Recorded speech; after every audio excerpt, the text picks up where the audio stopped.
Third grade students take on the role of architects and design their own dream home. Through inquiry-based hands-on learning activities, students develop strong conceptual understanding to the purpose for which measurements and data are calculated in real-life situations. For this performance task, students use Room Styler to create a digital model of their floor plan. I chose Room Styler due to its real-life application and 3D web-based format. Students calculated, then put all their data into Google spreadsheets. First, students developed the ability to determine whether perimeter area and data need to be calculated. They then discovered a process or formula to calculate, justify, and reflect their reasoning. What you'll see today is the next step in the learning plan of Geometry and Data UBD. Although students demonstrated sound knowledge and understanding, they struggled to design rooms which were sufficient in space, so I created an additional challenge.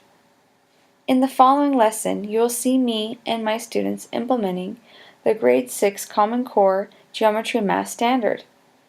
This standard requires to solve real-world and mathematical problems involving area, surface area, and volume. Specifically, find the volume of a right rectangular prism with fractional edge lengths by packing it with unit cubes of the appropriate unit fraction edge length, and show that volume is the same as it would be by multiplying the edge lengths of the prism. As my students are in third grade, I was not expecting mastery for this lesson, but instead an exploration of this concept. We're going to focus on designing one of the rooms. So we're going to focus on designing our bedroom. And this is a real life problem that a lot of people have. So when you move into a new house and you're trying to imagine what you want your space to look like in your room, you have to think, is the furniture going to fit? And architects, just like we were in the role of architects when we designed our house, they have to think about this. They have to think, does this space allow room for the furniture that people want? When I'm walking. Oh, there's not enough space. There's not enough space. So what do you think is an important thing when we're designing our furniture? We need to spread it out. We need a lot of space. And what they call this is they call this a traffic path. Can everyone say that? Traffic path. Okay, a traffic path is walkable space. It says, brainstorm below furniture pieces that you think are most important to be in a bedroom. Tables? Chair. The desk. Bookshelf. Chair. Yeah. Bookshelf. About 20 seconds. Oh, rug. TV. You have to put a table. Now I'm going to give you guys your challenge. So listen carefully, please. So your challenge is you have to design the bedroom. You're going to design the space with the furniture in mind. So you have to think about the space and then also think about what is most important. This sheet right here shows the beds. Then this gives you space for additional items that you might want to add, like rugs. This right here is a different way to show the information. Instead of showing it visually, here it shows it in a table. So you have to try and figure out what the shape or the dimension, how much space each of the different furniture pieces takes up. So furniture piece will fit best in your space provided. I'm going to give you just a chance to plan first before we talk about it.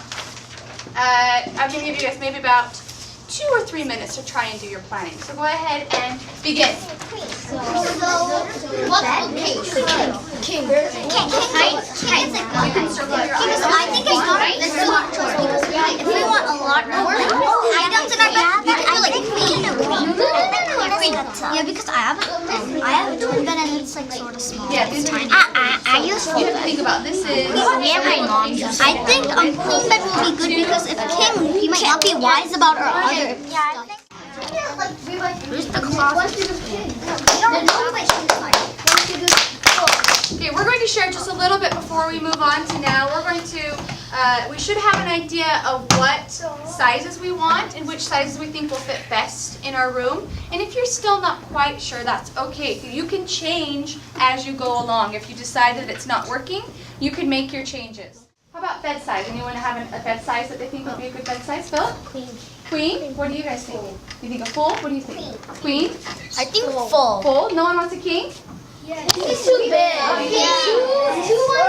It's a waste of space. Oh, you think it's a waste of space? Yeah. All right, can I have this group here? You may go ahead and get your get some supplies and go ahead and get started. You can also put other stuff on it. Okay, so you can put stuff on top of your rug. Okay, so how are you going to show your rug on here when you design? Do you have any idea what you're going to show?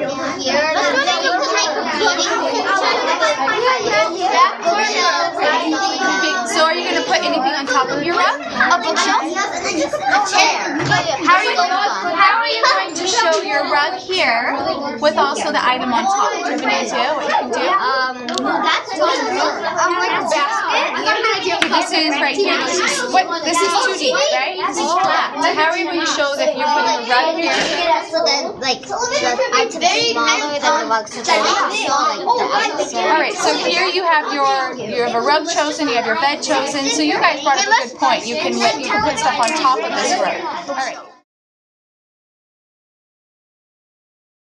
We can make the height bigger so that we can put more wood. Instead of wood, we'll take more space. So we can make like 4 foot. You can put more wood. Good idea, Jeff. Okay. I think that's a good strategy.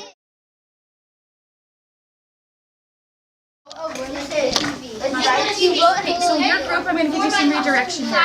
Every person should be contributing somehow. So if you're looking at your furniture, I want you guys to, as a group, decide what you each are going to do to help out.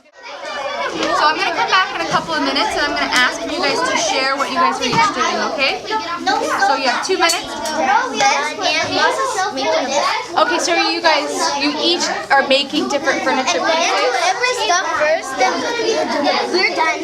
So are you making the pieces and then you're going to, what are you going to do with your pieces after you have them done? We're just going to send them outside and then we're going to start making and start making them. Then you're going to start making them? Okay. Alright. Sounds like a good strategy. Focus. Just put everything in the middle. Yes? This is a half, so 1 half, 2 halves, 3, 1, 2, 3, 4 and a half. And then you said this was 1, 2, 3, 4, 5, 6. So you're going to take 6 times 4 first, so it becomes 24, and then these, 24 and a half, 25, 25 and a half, 26 and a half, 27. Okay, can you show, I liked your thinking, can you show me what you did just barely, how you explained it? Can you show me in here, please? And then as your group, can you try and, you guys did a good job of laying out your furniture, but can you also try and explain how you know that it fits in there? I can see that there's lots of walkable space, so they can move in and out and around the room easily. But the next thing that I want to point out is this group has also showed me how they know how much space each item takes up. Who can tell me some differences you might notice that speak out to you? What do you notice? Masa? It tells the height. What tells the height? These things tell the height. All right. It shows the height of each furniture. Okay, so this floor plan over here on the left shows. But this one, it's like it kind of shows, but it like it's like it mostly like 2D. It's 2D. And this one's 2D and this one's 3D. 2D? Yeah. And there's different. What does that mean? 2D and 3D? So 3D is like flat up, like pop up, and 2D is like flat and just flat drawn on the paper. So areas the inside. the inside space. So that one that you just pointed to. Square feet. Square feet. If I look at this one, what does this tell us? Square feet. Okay, it's more than just square feet. It can mostly actually show. It has depth. Oh yeah, It that. has height and it has width. And it has width. These different cube pieces that you put inside, okay, each now one of these, instead of just being a flat surface 2D, it now has another measurement, making it 3D. We call this a cubic unit. Okay, so instead of now these flat space here are two-dimensional, that square just would be one square unit, and now this is a cubic unit. About space, we're talking about, not only are we talking about the flat surface on the room, but we're also talking about how much of the height. We talk about how many cubic units is this bookcase here? 4. 4? Are you sure? 8. We have how many on the bottom? 2. 2. And how many up? How many total for our height? 4. So what? How many cubic units? 8. Okay, what about our chair? We don't have to worry about that part right there. Let's just look at the chair here. How many cubic units does it take up? How much space? 8. We have 4 on the bottom and 2 for our height. 6. 8. Yeah, 8. Good job, you guys. To develop conceptual understanding, students reflect on their learning and experiences from designing their bedroom furniture layout. Student groups retell and reason about their furniture choice, arrangement, and more. One group shared their strategy of choosing a tall and narrow bookcase to save floor space. Another group shared their discovery of a problem in their floor plan design and how they resolved it.